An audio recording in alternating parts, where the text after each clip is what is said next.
خونی رشتوں میں دراڑیں ڈالنے والے خدا کے ناپسندیدہ لوگ ہیں۔ ایک سبق آموز کہانی۔ ایک شہادت میں ادھر گھسیٹا گیا تھا، اس لیے اس دن کچہری جانا ہی پڑا۔ عجیب جگہ ہوتی ہے یہ کچہری بھی، زندگی کا سب سے زیادہ مصرف کچہری ہی میں دیکھنے کو ملتا ہے۔ کام کچھ بھی نہیں تھا، میں یوں ہی ادھر ادھر گھومنے لگا۔ موکلوں، اسامیوں، پولیس والوں اور وکیلوں کی طرح طرح کی باتیں سنتا اور مقدمات کی جھانکیاں دیکھتا ہوا مٹر گشت کر رہا تھا۔ ایک اجلاس کے سامنے دیکھا کہ بڑی بھیڑ ہے، لوگ اس مقدمے کی کارروائی بڑے اشتیاق سے دیکھ رہے تھے۔ میں بھی اپنا اشتیاق نہ روک سکا، سوچنے لگا آخر معاملہ کیا ہے؟ قتل کا کیس ہے یا زنا بالجبر کا مقدمہ ہے، یا کوئی بھاری ڈکیتی ہے جو یہاں آج اتنی بھیڑ جمع ہے؟ پوچھنے پر معلوم ہوا کہ میاں بیوی کی طلاق کا مقدمہ ہے۔ میرا شوق بڑھ گیا اور میں کھٹ سے عدالت کے کمرے میں جا پہنچا۔ جا کر دیکھا کہ 25 برس کی چھریرے بدن کی ایک نازک اندام حسینہ سفید ساڑی پہنے ہوئے اپنے تمام تر حوصلے اور جرأت سے دل کی گھبراہٹ کم کرنے کی کوشش کر رہی ہے، پھر بھی اس کے چہرے پر ہوائیاں اڑ رہی ہیں، شرم کے مارے آنکھیں اوپر نہیں اٹھ رہی ہیں۔ عدالت کے کمرے کی وہ غیر معمولی بھیڑ جیسے اسے اپنے بوجھ سے کھل رہی ہے اور وہ بوقت تمام سانس لے رہی ہے۔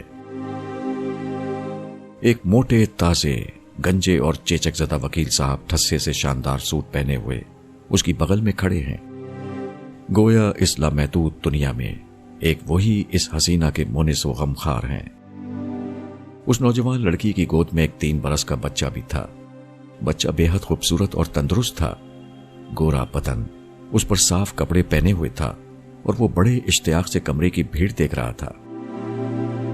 دوسری طرف کٹہرے میں سوٹ بوٹ میں ملبوس ایک 30-35 برس کا جینٹل مین کھڑا تھا۔ اس کا رنگ بہت گورا تو نہیں لیکن بہت برا بھی نہ تھا، آنکھیں چمکدار، بال گہرے کالے اور چہرہ بھرا ہوا تھا، پھر بھی اس کے چہرے پر گہری اداسی چھائی ہوئی تھی۔ وہ ادھر ادھر کھڑے ہوئے لوگوں میں سے کسی کو نہیں دیکھ رہا تھا، بلکہ اس کی نظریں مجسٹریٹ پر جمی ہوئی تھیں۔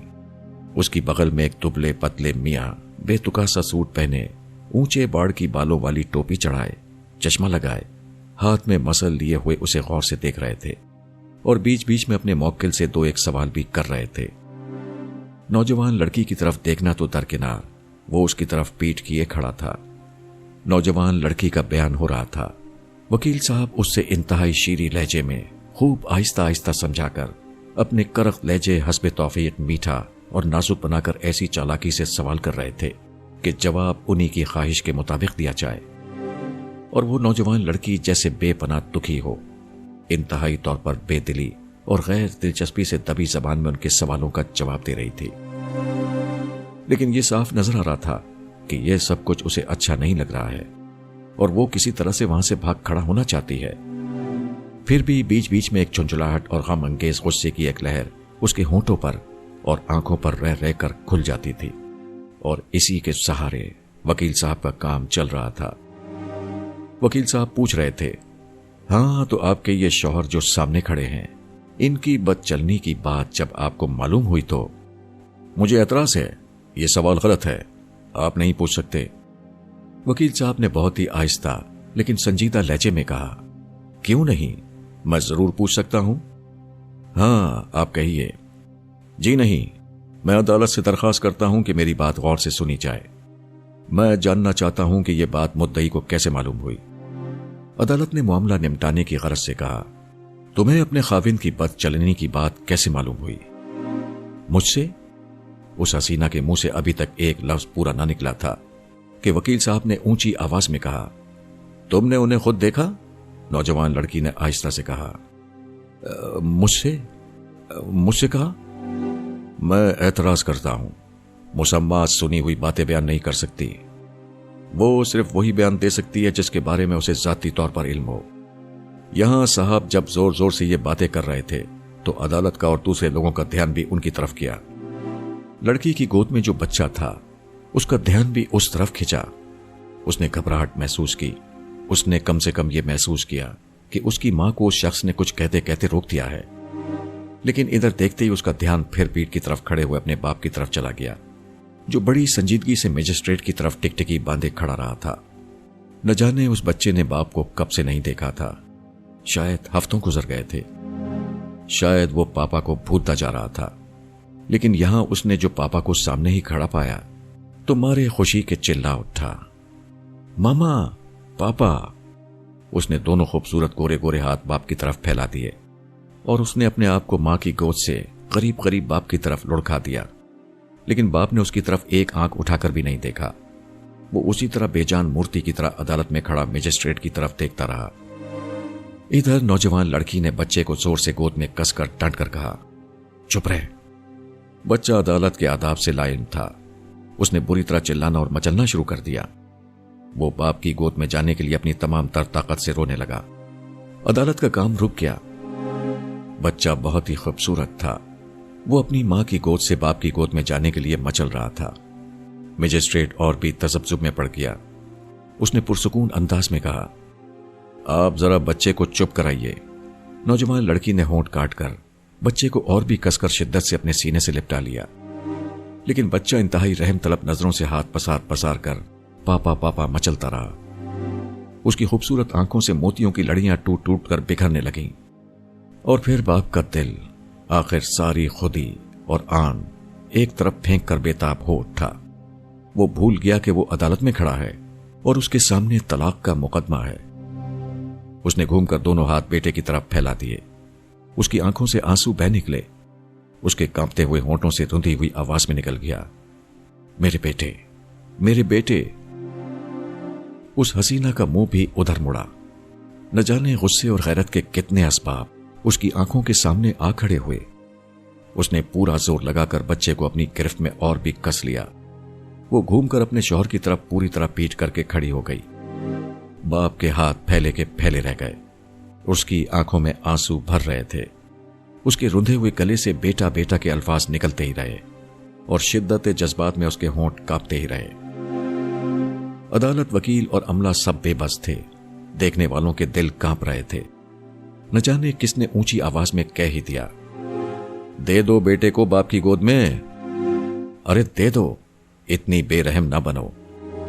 जरा बाप और बेटे की तरफ तो देखो, इनके दिल तड़प रहे हैं। कहने वाला शायद कोई बूढ़ा था। ये मंजर देखकर वो खुद तड़प उठा था। उसकी आवाज में एक अजीब दर्द था।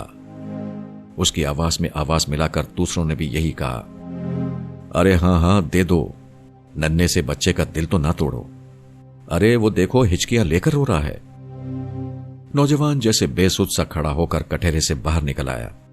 वो उसी तरह हाथ बढ़ाए पुरनुम आंखों में इल्तिजा लिए, एक जख्म और दर्द लिए बीवी के बिल्कुल पास पहुंच गया था। बेटे की फैली हुई नन्ही नन्ही बाहें बाप की गर्दन में हमाइल हो गईं और बाप का हाथ बीवी की मजबूत गिरफ्त अपने लम्ब से ढीली करता हुआ बेटे की कमर में लिपट गया। बेटा बाप की छाती से जा लगा था। उसने सिसकियां भरते हुए कहा, लेमन जूस लाओ। बाप ने होंठों पर हंसी और आंखों में आंसुओं को सैलाब भरकर जेब से लेमन जूस निकालकर बच्चे को दे दिया। लेमन जूस लेते ही बच्चे ने उछलकर कहा, मामा लेमन जूस। और उसने एक टुकड़ा उठाकर मां की तरफ हाथ बढ़ा दिया। वो नौजवान फिर बीवी के करीब चला गया। बच्चे ने भी किसी तरह का दस्तूर या अदालती आदाब न माना। मां की बहुत सी मुखालफत और मना करने पर भी अपने पुराने दस्तूर के मुताबिक लेमन जूस का एक टुकड़ा मां के मुंह में ठूंस दिया। सब देखने वाले हंस पड़े। मजिस्ट्रेट चुप था। बच्चा बाप की गोद में था और बच्चे का एक हाथ उनकी गर्दन में कसता जा रहा था। बच्चा कह रहा था, मामा घर चलो, मैं पापा के साथ चाय पीऊंगा। उस खूबसूरत लड़की ने एक उचटती सी नजर अपने खाविंद पर डाली। यह वही नजर थी जो हमेशा से मर्दों को निहाल करती आई है और इसमें दुनिया भर की मुआफी, फैयाजी, प्यार सभी कुछ था। खाविंद ने कांपते हुए हाथ से बीवी की उंगलियां छुईं, फिर उन्हें पकड़ लिया। उसके लरसते हुए होंठ और अश्कों से भरी हुई आंखों ने सबके सामने सब कुछ कह दिया। अपनी उंगली पर हल्का सा दबाव पड़ते ही बीवी शौहर के पीछे पीछे आहिस्ता आहिस्ता चलती। दोनों के दरमियान वो बच्चा था जिसका एक हाथ बाप की गर्दन में था और दूसरा मां की गर्दन में। वो अदालत से बाहर आ रहे थे। देखने वाले खुशी से वाह वाह कर रहे थे।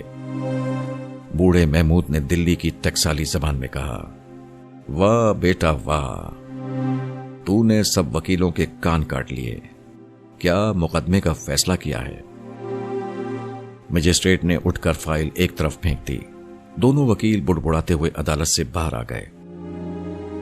मां बाप और बेटा तीनों एक तांगे में सवार हो रहे थे और अदालत के बाहर खड़ी भीड़ उन्हें इस तरह घेरे खड़ी थी जैसे बारात में दूल्हा दुल्हन खड़े हो रहे हों। अगर आपने अभी तक हमारा चैनल सब्सक्राइब नहीं किया तो अभी सब्सक्राइब करें और बेल आइकॉन को क्लिक करके